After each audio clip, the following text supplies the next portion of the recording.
ठीक इसी प्रकार जिस जीवन में उमंग होनी चाहिए, जिस जीवन में उल्लास होना चाहिए, जिस जीवन में आनंद होना चाहिए, जिस जीवन में चैन होना चाहिए, वो तो है ही नहीं। तो फिर हमारा जीवन कहाँ रहा? हम जिंदगी जीना भूल करके जिंदगी को काटना सीख गए हैं। समय का सदुपयोग भूलकर समय को काटना हमने सीख लिया है, समय पास करना सीख लिया है।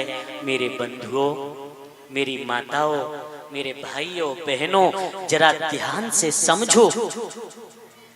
दुनिया में आज तुम जिस चीज को बनाने के लिए ये इतना बहुमूल्य समय बिता रहे हो, शायद पूरे जीवन की कमाई हुई संपत्ति लगाकर भी एक पल यदि लौटा के दिखा दो तो हम तुम्हें जाने कि तुमने कुछ कमाया है, तुमने कुछ बनाया है।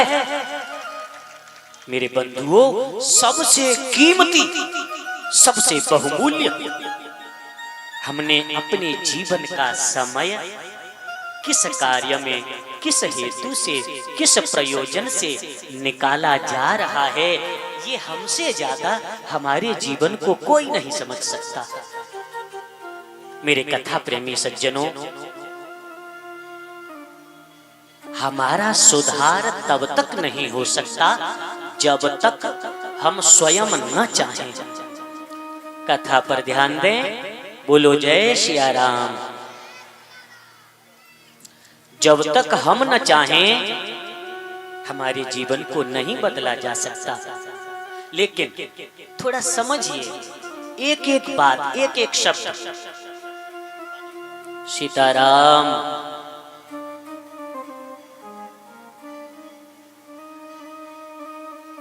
हमारा जो जीवन है,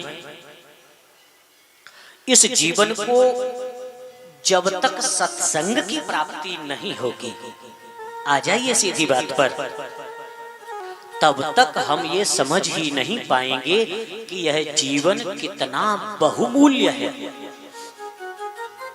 हम पहले धन कमाने के लिए दिन रात परिश्रम करते हैं और धन इकट्ठा करते हैं, लेकिन अति करने के कारण, हर समय चिंता में रहने के कारण हमारा यह शरीर जवाब देने लग जाता है। पैसा तो कमाया लेकिन स्वास्थ्य दे बैठे थे।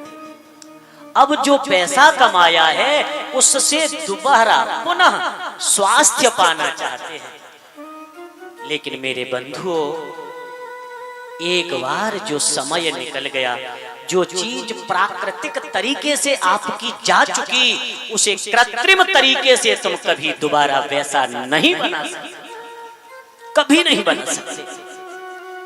प्रकृति ने हमें सब कुछ दिया है,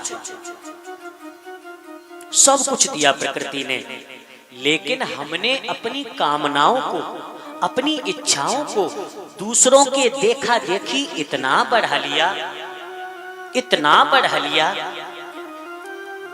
कि जहां बचपन में घर से यदि 1 रुपया भी मिल जाता तो वो 1 रुपया कितनी खुशी देता था, आज शायद 1 लाख मिलने पर भी तुम्हें वो खुशी नहीं मिलती होगी, वो आनंद नहीं मिलता होगा।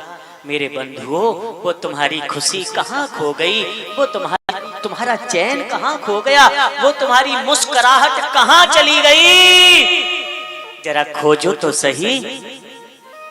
कभी किसी छोटे बच्चे को देखा है? सब देखते हैं अपने घर में। कोई छोटा बच्चा यदि जरा भी मुस्कुरा दे तो ऐसा कौन पाषाण हृदय होगा, कौन पत्थर दिल होगा जो उसे देखकर प्रफुल्लित न हो जाए, आनंदित न हो जाए। क्यों? क्योंकि उसके अंदर दुनियादारी नहीं है। उस बच्चे के अंदर, उस बालक के अंदर संसारिकता नहीं है। और जिसके अंदर दुर्गुण नहीं है, जब उसे आप देखेंगे तो निश्चित ही आपको मुस्कुराहट मिलेगी, एक खुशी मिलेगी। मेरे बंधुओं, संसार में जरा आंखें खोलकर देखो तो सही।